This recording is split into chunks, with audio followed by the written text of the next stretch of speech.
नमस्कार। देश में इस समय एक अजीब स्थिति है। मोदी जी जो लगातार देश की समस्याओं को निपटाने के लिए काम करने का प्रयास कर रहे हैं, उनके कामों को नाकाफ़ी बताया जा रहा है और जो लोग इस देश के अंदर पूरी तरीके से फैल रहे, असफल साबित हुए, वो लगातार कुछ ना कुछ सलाह दे करके मोदी सरकार पर और मोदी समर्थकों पर हमला बोलने की कोशिश करते हैं।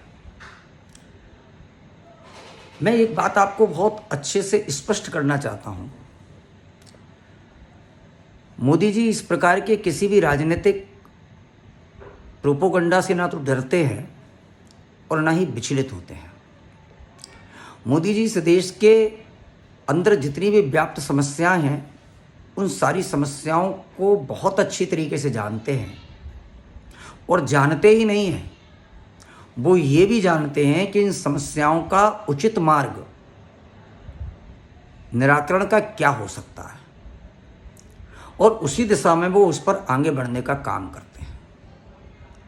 लेकिन हम जो राष्ट्रवादी भक्त हैं, वो सिर्फ अपनी दृष्टि से प्रत्येक समस्या के समाधान के लिए सोशल मीडिया पर हावी रहते हैं और मोदी से अपेक्षा करने का काम करते हैं। मैं आपको एक घटना याद दिलाना चाहता हूं। 2002 के गुजरात में जो दंगे होने की बात कही गई, उसके बाद लगातार झूठी खबरें बनाए जाने का काम किया गया और एक झूठी खबर इस बात की बनाई गई कि एक गर्भवती महिला थी, उसके पेट में तलवार की नोक से छेद किया गया और उसके गर्भ को निकाल करके उछाला गया। ये लगातार 2-5 साल तक लगातार चलता रहा।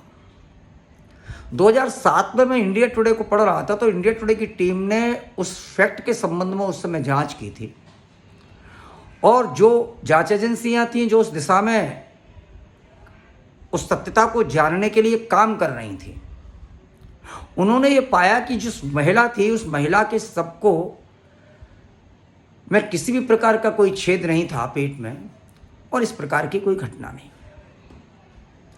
तो हम जो आज 2014 से लेकर के 2019 तक मोदी जी के खिलाफ होने वाले प्रोपोगंडा और हमलों को देख रहे हैं और उसके कारण से हम विचलित होकर के मोदी के ऊपर ही जो हमला करने लगते हैं, उनको ये ध्यान दिला दूं कि 2002 से भी उस आदमी के विरुद्ध लगातार षड्यंत्र चलते रहे, लगातार उसे घेरने के प्रयास किए जाते रहे, लगातार उस पर हमले किए जाते रहे, लेकिन वो अपनी दिशा से और अपनी निश्चित नीति से कभी भी विचलित नहीं हुए। उनके दिमाग में जो ब्लूप्रिंट था वो उसको पूरा करने का काम करते रहे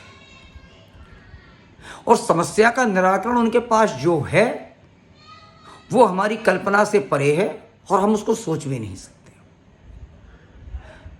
मोदी सरकार बनने के बाद 2014 में मोदी जी ने आम जन के जनधन खाते खोले जाने का आदेश दिया और देश के जो बड़े बड़े बैंक थे, उनने चौराहों पर एक टेंट लगा करके आम लोगों से कहा कि आप अपने बैंक खाते खुलवाइएगा।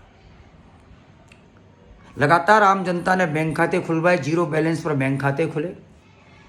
जब वो बैंक खाते खुल गए तो फिर उसमें कोई ट्रांजैक्शन नहीं हुआ, तो इस देश के अंदर राहुल गांधी एंड कंपनी ने एक पूरा प्रोपोगंडा बनाया और इस बात को बनाया कि भाई ये जो बैंक खाते खुले थे, इन पर संबंधित बैंक चार्जेस ले रहे हैं और संबंधित बैंकों के चार्जेस लेने के कारण से लोग परेशान हैं और लोगों को पैसा माइनस हो रहा है। लेकिन वही बैंक खाते नोटबंदी के समय लोगों को रुपया निकालने के काम आए। वही बैंक खाते इस कोरोना काल में लोगों तक आर्थिक सहायता पहुंचाने के काम आए। वही बैंक खाते बिना किसी रिश्वत के, बिना किसी कट मनी के सीधे मोदी सरकार द्वारा दिए जाने वाली राहत को आम जन तक पहुंचाने के काम आए। जिस दिन वो खोले गए थे उस दिन हम मोदी का उपहास उड़ाते थे। आज उन्हीं खातों से हमारी ज़रूरतों को मोदी सरकार के द्वारा पूरा किया जा रहा है। एक बात छोटी सी मैंने आपके सामने की। दूसरी बात मैं जो आपके सामने करना चाहता हूं वो भी एक महत्वपूर्ण है। आपने हुर्रियत कॉन्फ्रेंस का और जम्मू कश्मीर का, इन दोनों चीज़ों का नाम खूब सुना होगा। हुर्रियत की स्थिति ये थी कि हुर्रियत के जो नेता थे उनका जलवा इतना ज़्यादा था कि अगर भारत सरकार किसी विदेशी राजदूत से मिलने से मना करती थी, उनको अनुमति नहीं देती थी, तब भी वो दिल्ली आकर के बड़ी ठसक के साथ में उस विदेशी राजदूत से आकर के पैरेलल मुलाकात करते थे। कश्मीर के बड़े नेता फारूक अब्दुल्ला और दूसरे लोग, मुफ्ती महबूबा मुफ्ती और मुफ्ती मोहम्मद सईद, इन सारे लोगों के अंदर इनकी हनक थी कि ये किसी भी कीमत पर मोदी सरकार की कोई बात मानने को तैयार नहीं थे और आतंकवाद को पूरी तरीके से पोषित किए हुए थे। मोदी सरकार के द्वारा जब महबूबा के साथ सरकार बनाई गई राज्य में, तो हम में से 90% लोगों ने मोदी सरकार की निंदा की और उस सरकार के दौरान लगातार जिस प्रकार के क्रियाकलाप हो गए उनको देख देख करके 90 से जो वो संख्या मोदी की निंदा करने वालों की थी वो 95% तक हो गई थी। लेकिन एक दिन ऐसा आया कि अचानक इस देश में बहुत सारी चीज़ों को परिवर्तित किया जाने लगा। अमरनाथ जी की यात्रा को रोक दिया गया, दूसरी चीज़ें कर दी गई, जम्मू कश्मीर में फोर्सेस को भेज दिया गया। एक दिन ऐसा आया कि एक चुटकी बजाते ही सारी की सारी चीज़ें हो गई। जो जम्मू कश्मीर कभी पाकिस्तान की आंख का तारा था, जो जम्मू कश्मीर कभी पाकिस्तान के भारत विरोधी प्रचार का सबसे बड़ा एजेंडा था, वो जम्मू कश्मीर ही अपने अस्तित्व को की आज लड़ाई लड़ रहा, उसके 3 टुकड़े कर दिए गए, 2 टुकड़े कर दिए गए उसके। तो आप ये देखिएगा, जिस जम्मू कश्मीर के नेताओं की ठसक और हनक इतनी थी कि वो केंद्र सरकार को लगातार हिलाते रहते थे, वो आज कहाँ हैं, उनकी राजनीति कहाँ है, पता नहीं। हुर्रियत के कॉन्फ्रेंस के नेता आज की डेट में प्रासंगिक ही नहीं बचे। जम्मू कश्मीर के माध्यम से जिस प्रकार से भारत विरोधी दुष्प्रचार होता था, वो सारा का सारा दुष्प्रचार समाप्त हो गया। तो कश्मीर की समस्या जो एक बहुत बड़ा इशू था इस देश के अंदर, वो इशू पूरी तरीके से समाप्त हो गया। लेकिन इस प्रकार से समाप्त होगा, इस बात की ईमानदारी से अगर बात कीजिएगा तो हम में से आपको किसी को भी किसी भी प्रकार की कोई संभावना नहीं थी, कि ना कोई अनुमान था कि इस प्रकार से ये इशू समाप्त होगा। अब हम एक बात करें कि आज बंगाल की हिंसा के संबंध में लगातार इस बात की कोशिश की जा रही है कि मोदी सरकार किसी भी प्रकार का कोई गलत कदम उठा दे, भावावेश में आकर के, पब्लिक के दबाव में आकर के, और किसी भी प्रकार से ऐसा काम कर दे जिससे कि उसको अपनी मुंह की खानी पड़े। आपको एक छोटी सी बात बताना चाहता हूं। इफ्तार की पार्टियां सरकारी कार्यालयों नेताओं के निवास पर और उनके आधिकारिक आवास पर बंद कराने का श्रेय मोदी जी को ही जाता है। वरना इस देश के अंदर हमारे आपके मन में एक कल्पना नहीं थी कि किसी भी प्रकार से इस प्रकार की इफ्तार की पार्टियां बंद हो सकती हैं, लेकिन हुई। इस देश के अंदर 70 साल में एक डरी हुई सरकार सदैव रही, और वो डरी हुई सरकार हमेशा इस बात को लेकर के रही कि मुस्लिमों का हित जिन चीजों में है उसके खिलाफ कोई किसी प्रकार का कोई काम ना किया जाए। 400 से ज्यादा सीटों को लेकर के आने वाली राजीव गांधी की सरकार भी साहिबानो केस के मामले में घुटनों के बल बैठ गई, और उसने वो सारी चीजें की जो मुस्लिम कम्युनिटी चाहती थी। मोदी सरकार ने अपने कार्यप्रणाली से इस देश के अंदर इस बात को स्पष्ट करने की कोशिश की कि ये सरकार किसी भी प्रकार के भय में रह करके कोई काम नहीं करना चाहती है। जो इस देश के आम नागरिक के लिए आवश्यक होगा, उचित होगा, वो काम इस देश की सरकार करेगी। 3 तलाक के मुद्दे पर लोग जरूर कहते हैं कि मुस्लिम महिलाओं को न्याय दिलाने की क्या आवश्यकता थी। बात मुस्लिम महिलाओं को न्याय दिलाने की नहीं है, उससे भी महत्वपूर्ण बात है कि इस इशू को छूने की ताकत इस देश के अंदर किसी भी नेता की नहीं थी सिवाय मोदी के। हज की सब्सिडी को रोकने की इस देश के अंदर किसी भी राजनेता की ताकत नहीं थी सिवाय मोदी के। लेकिन कैसे किया जाएगा, कब किया जाएगा, क्यों किया जाएगा, ये भी बहुत महत्वपूर्ण है। आज मोदी सरकार के द्वारा देश के अंदर कोई काम किया जाता है तो उसकी पूरी दुनिया के अंदर रूपरेखा बनानी पड़ती है। बहुत सारे इशू ऐसे होते हैं जिनका पूरी दुनिया के अंदर प्रोपोगंडा फैलता है और उसका जवाब देना पड़ता है। कुछ लोग लगातार इस बात को कह रहे हैं कि मोदी को जब मुसलमान वोट नहीं देते तो सबका साथ, सबका विकास और सबके विश्वास की बात क्यों करते हैं। मैं एक बात स्पष्ट करना चाहूँगा, कोई भी सरकार अपने नागरिकों के प्रति भेदभावपूर्ण नीति को नहीं अपना सकती। स्पष्टतः इस बात को समझिएगा। जो लोग वोट नहीं देते उनके लिए भी मोदी सरकार को काम करना होगा और जो लोग वोट देते हैं उनके लिए भी करना होगा। सरकार जब एक बार चुन ली जाती है तो देश के आम नागरिक के लिए चुनी जाती है, उसमें किसी प्रकार का भेद नहीं होता है। यही सुशासन है। लेकिन आप ये चाहते हैं कि नहीं, मोदी सरकार को भेदभावपूर्ण नीति अपनानी चाहिए। ठीक है, सिर्फ आप अपने घर में ही रहना चाहते हैं क्या? पूरी दुनिया के अंदर जो चल रहा है, 54 से ज़्यादा जो देश हैं, अगर आप यहाँ भेदभावपूर्ण नीति अपनाएंगे तो पूरी दुनिया के 54 देशों में आपकी हैसियत क्या रहेगी? वो 54 देश आपके विरुद्ध क्या प्रोपोगंडा अपनाएंगे? उनके हितों की रक्षा करने के लिए दुनिया के बाकी शक्तिशाली देश जो आपको कहीं ना कहीं किसी ना किसी प्रकार से दबाना चाहते हैं, आपके बाजार का उपयोग करना चाहते हैं, आपके बाजार पर कब्जा जमाना चाहते हैं, वो तैयार खड़े हुए हैं। लेकिन वो क्या रहा है कि हम ये चाहते हैं कि समस्या जो हमको दिखाई दे रही है उसका हल भी हमारे अनुसार ही किया जाए। हम जो चाहते हैं वैसे ही हल किया जाए और इसके लिए लगातार एक माहौल बनाया जा रहा है। एक माहौल इस बात का विरोधियों के द्वारा बनाया जा रहा है कि किसी भी प्रकार से मोदी सरकार एक ऐसा कदम उठाए जो पूरी दुनिया के अंदर मोदी सरकार की बदनामी का हो। और उस कदम में उनकी सदैव इस बात की कोशिश है कि मोदी सरकार आम नागरिकों के किसी प्रोटेस्ट पर, आम नागरिकों के किसी विरोध प्रदर्शन पर, आम नागरिकों की किसी ऐसी चीज पर किसी भी प्रकार की कोई फायरिंग या वायलेंस हो जाए जिसके कारण से मोदी सरकार को पूरी दुनिया में थू-थू करना पड़े और पूरी दुनिया से मोदी की ताकत के कारण से जो संबंध विकसित हो रहे हैं, भारत की जो ताकत बढ़ रही है, वो पूरी ताकत पर रोक लग जाए। और इसी प्रकार की कोशिश लगातार की जा रही है।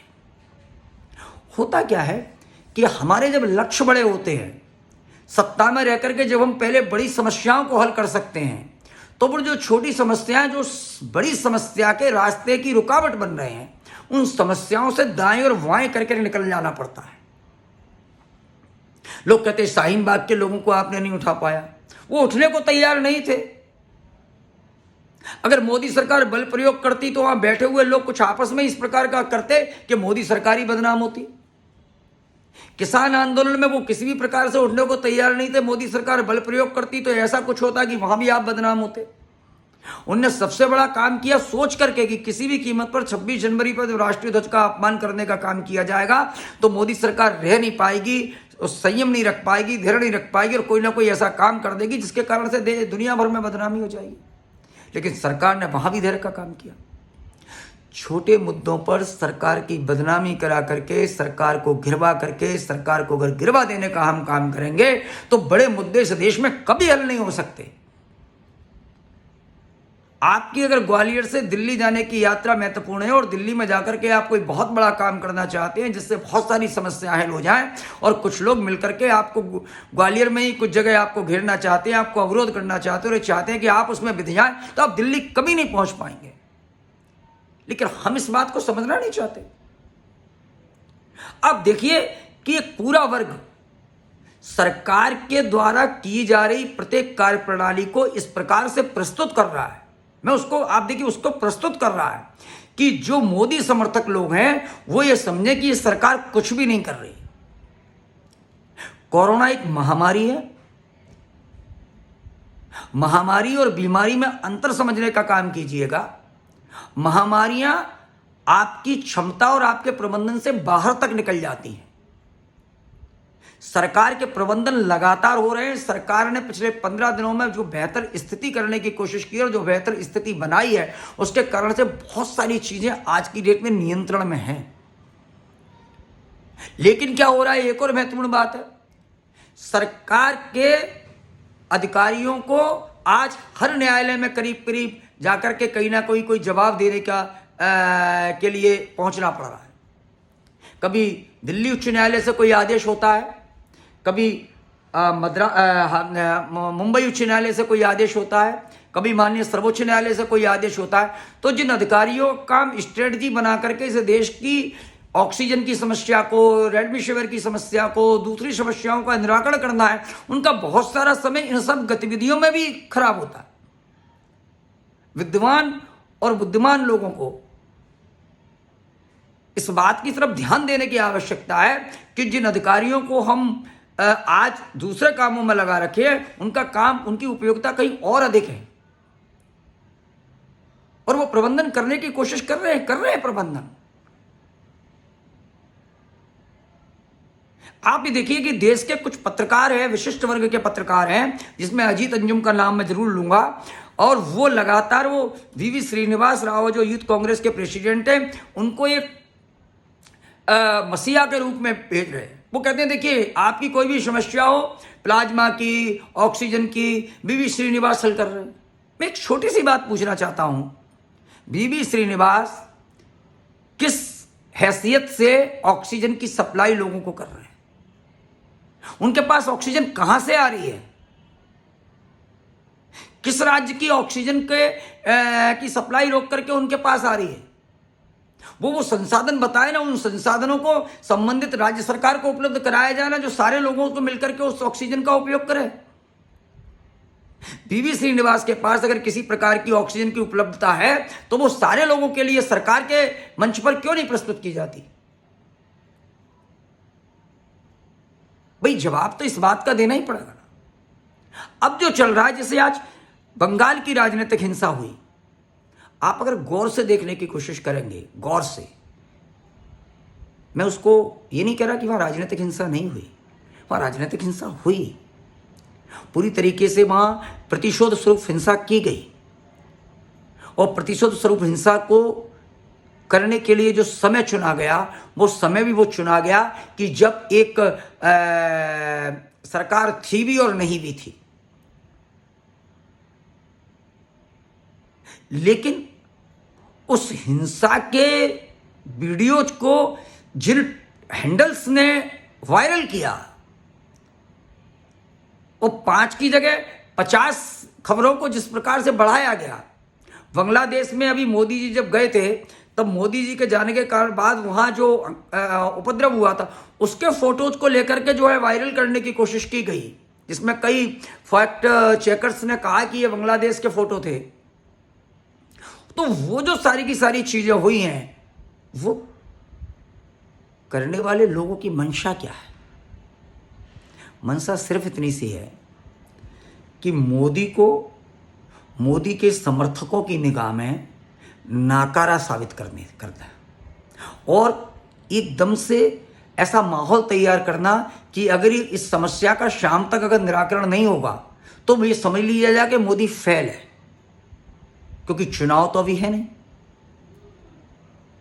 तो मोदी को, या फिर मोदी ऐसा कोई काम कर दें जिस काम के कारण से मोदी सरकार की बदनामी हो जाए।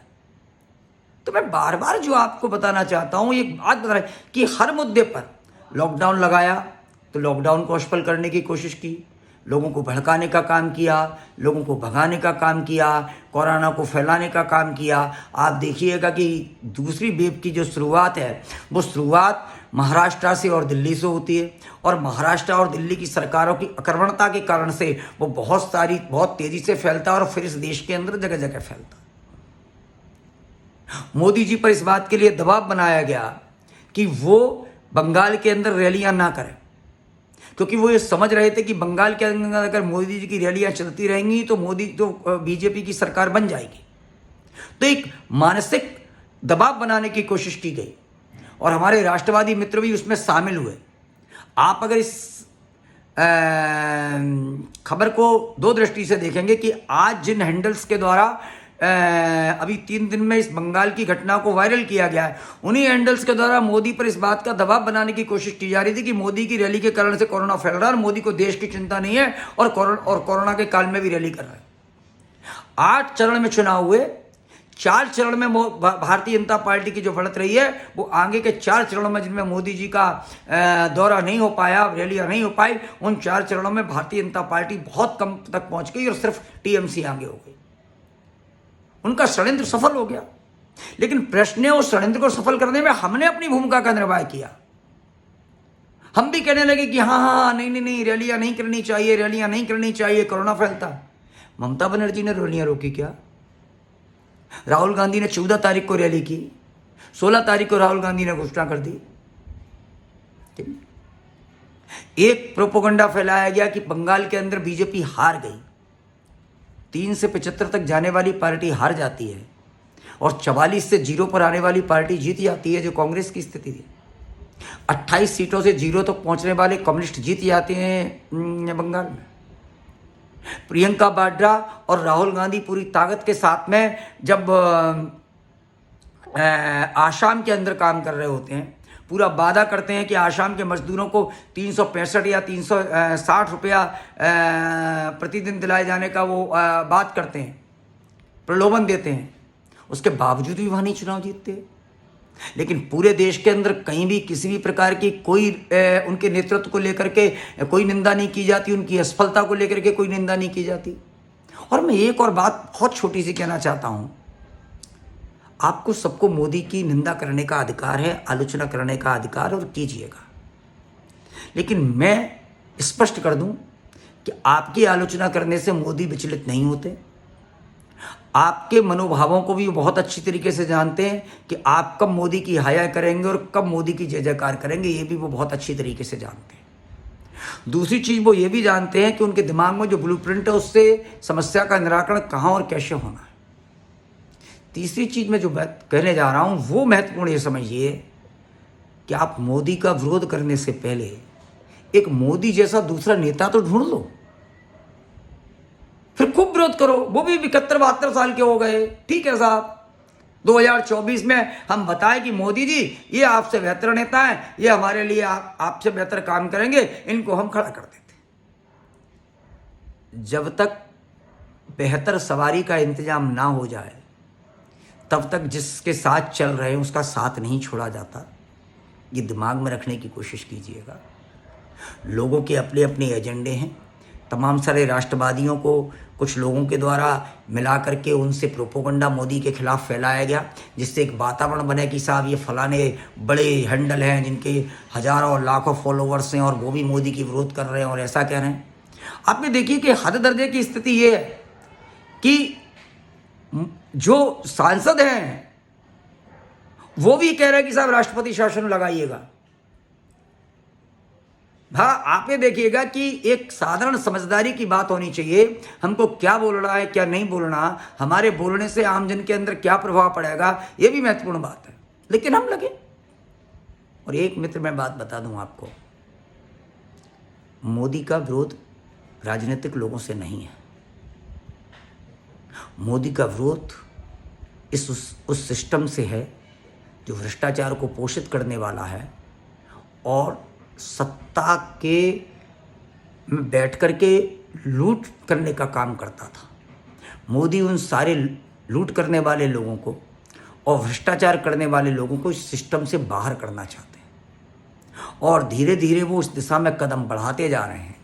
और जिन लोगों के हितों पर मोदी के कारण से प्रभाव पड़ रहा है, वो चाहे देश के भीतर के लोग हों चाहे दुनिया के लोग हों, वो सारे के सारे लोग हर क्षण मोदी विरोध के लिए कुछ भी करने को तैयार हैं। ये दिमाग में रखिएगा। हमको संयम के साथ, धैर्य के साथ, अपने नेतृत्व के साथ खड़े होने की आवश्यकता है। धैर्य रखिएगा। इस धर्म युद्ध में विजय हमारी ही होगी। लक्ष्य को हम पूर्णता प्रदान करेंगे और उसका नेतृत्व भी मोदी जी ही करेंगे। जय हिंद, जय भारत।